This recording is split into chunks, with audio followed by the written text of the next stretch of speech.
हा hello. Hello. हा हा. बरोबर हेच आहे. हा. ओरिजिनल पण आहे. हो ओरिजिनल पण आहे. मी सही करून पाठवलंच नव्हतं ना ते.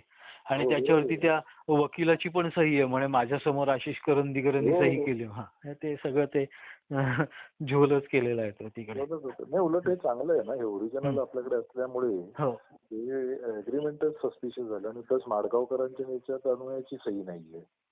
हा आता एका ठिकाणी तुझी AKR म्हणून सही, ARK म्हणून सही आहे, हा पण ती म्हणजे अशी कोणी करू शकतो अशी आहे ती. हा ती अन्वयाची आहे. ARK सही ज्याची अन्वयाची आहे त्यावेळेची. त्यावेळीची आहे का? हा त्यावेळेची हा हा. अन्वयाची ती सही होती ARK म्हणून. अच्छा, मग तुझी नाहीये का? ARK आणि वरती असं राऊंड असेल ना, गोल असेल त्याला. बरोबर. हो ती बरोबर. अन्वयाची सही आहे, ती माझी नाही. हा. तो ठीक आहे. मग ते हम्म. आहे तिथे. हम्म. पण मग हम्म. मग तुझी सही नाहीये तिकडे हा. काहीतरी, किंवा हम्म. आईने दोघांच्या सही एकाच याच्यावर केल्या हा वगैरे. हा हा हा असेल. हम्म. ठीक आहे, ते बघू. आता मी काय त्याच्यावरती केलंय, पण डेट आहे ती रमेश भाऊनी पाठवलं त्याच्यावरती काहीतरी 15/3/1990. हा बरोबर तीच आहे मग ती. ती माझी 18 वर्ष कंप्लीट होऊन गेली आणि त्याला 18 वर्ष मेजर धरलं जायचं. अरे हो, तुझी झालेली होती ना 18 वर्ष. हो. मग त्याच वेळेला त्याचं म्हणणं हेच होतं की मी मायनर आहे म्हणून मी सही करावी, की 15/3/1990 मी मायनर आहे असं दाखव तू स्वतः. हा नाही नाही नाही तू आणि major त्याच्यावरती होती. आधार कार्ड वगैरे ते म्हणे तू ते सगळं बदलून पाठव. म्हटलं मी तसलं काही करणार नाहीये. नाही, म्हणजे ते अग्रीमेंटच फॉल्टी झालं. हा. हम्म. हे सगळं झोल आहे. मी बघितलं ना, सगळं झोलच आहे रे. हो. आणि खरं सांगू, मी आता अन्वयाला बोललो, म्हटलं हा. श्रेयस समोर बोलायचं नाही, हा. पण पहिल्या दिवसापासून रमेश मामाचं संपूर्ण काम हे खूप संशयास्पद दिसतं. हो. तर अन्वया म्हणाली नाही, रमेश मामा आणि नागेश मामा दोघं. हा. नागेश काका. हा. नागेश काकाने पण आईला खूप फसवलंय. नाही नाही नागेश काकांनी काही फसवलं नाही. नाही, तर तो जे सांगायचा त्याच्यावर आई सही करायची. नाही नाही नाही नागेश काकांनी कधीच मी सांगतो ना तुला, नागेश काकांनी कधीच चुकीचे सल्ले दिले नाहीत आईला.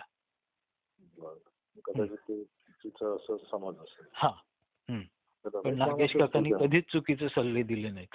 सल्ले जे दिले ते पाटणकरांनी. पाठण करता चोरच आहे. हा. कायम त्या माणसाचं नाव घेतलं तरी शिवाय येतात. हा. फक्त ते मी एक बघितलं, पण ते जे डिक्लेरेशन आहे ना, डीड ऑफ डिक्लेरेशन, हा. त्याच्यात आपल्याकडे जे 2 कागद नव्हते ते ह्याच्याकडे होते, श्रेयसकडे. हा. तर त्यांनी मला ते दिलं असेल सगळं. तर मी त्याला आज ते सगळं पाठवून दिलं. म्हटलं आपण आपले संबंध व्यवस्थित ठेवूया, मग नंतर जे काय कागदावर होईल ते नंतर बघूया. बरोबर आहे. हा. त्याला हेही पाठव, हे पण डॉक्युमेंट पाठव की आशिषची सही. नाही हे नको, हे नको. काय माहितीये, मेन कागद जो आहे ना, त्याच्यावर तू मेजर झालेला आहेस, बरोबर की नाही? त्यामुळे बाकीचं काही करायची गरजच नाहीये. फक्त हा रेफरन्स का ठेवूया की अशा प्रकारचं एक कागद लागतो, तो सगळ्यांना लागणार. मी मेजर झालं, सगळ्यांनी माझ्याकडनं सही घ्यायला हवी. हो. वकिलांचं असं म्हणणं की ते बरोबर असलं तरी एकदा सही झाल्यावर त्याला कोणी काही किंमत देत नाही. फक्त तेव्हा एवढंच आहे की आता आपला जो स्टँड आहे ना, त्याच्यावर ज्या माणसाकडे काल बसलो होतो, मला तुम्ही जागा का मोजताय, म्हणजे गाळी आणि टॅरिस का मोजताय, म्हटलं कारण त्याच्यावर उल्लेख आहे म्हणून. म्हटलं नाही, तसं नाही. ते म्हणतात तुमचा पूर्ण अधिकार प्लॉटवर आहे. प्लॉट आणि प्लॉट हा आहे त्याच्यावर आजही जवळपास काहीतरी 2300 का 2400 स्क्वेअर फूटचं काम बाकी आहे. हो. आणि ते जवळपास 1.5 मजला होतं, म्हणजे वरती पॉकेट टेरेस येणार एवढं काम आहे ते. आणि प्लस ज्याच्या वेळेला प्रॉपर्टी डेव्हलप होणार त्याच्यात तुमचे तू थट राहणारच. बरोबर. अजून 10 वर्षांनी, 15, 20, काय 50 वर्षांनी होईल. हो, कधी नाही. आता नवीन बिल्डिंग जरी झाली ना, तरी त्या प्लॉटवरचा तुमचा हिस्सा राहणार तिथे. बरोबर आहे. तुम्ही प्लॉटवर काय करणार, FSI घेणार, TDR घेणार, तर त्याच्यात पण 2/3 आहेच की आमचा आणि त्यांचा. बरोबर आहे. आता होईल कसं की आता हे सगळे पेपरच म्हणजे चुकीचे होणार आणि त्यांना नवीन अग्रीमेंट करायला लागणार. कारण कारण जुन्या अग्रीमेंट वर जर त्यांना स्टॅम्प ड्युटी भरायला लागली ना करेक्शन करून, तर ते दंड वगैरे पकडून लाखांनी जाणार. बरोबर आहे. 10 लाख 15 लाख असा होईल तो त्या पिरियड प्रमाणे तेवढ्या वर्षाचा. त्यापेक्षा त्यांना ते कॅन्सल करून नवीन केलं तर 2-3 लाखात होणार. बरोबर आहे. असं त्यांनी चाललं. ते म्हणतो हे सगळंच खोट आहे, कारण त्याच्यात तुम्ही अविभाज्य घटक दिलाय, पण मग तो तो आकडा आणि फ्लॅटचा आपल्या कार्पेटचा आकडा हा जुळत नाहीये. बरोबर आहे. आणि त्याला त्यांनी काय केलं आता, ते ओरिजिनल जे बाबांचं अग्रीमेंट होतं ना ते त्यांनी कॉपी पेस्ट केले थोडक्यात.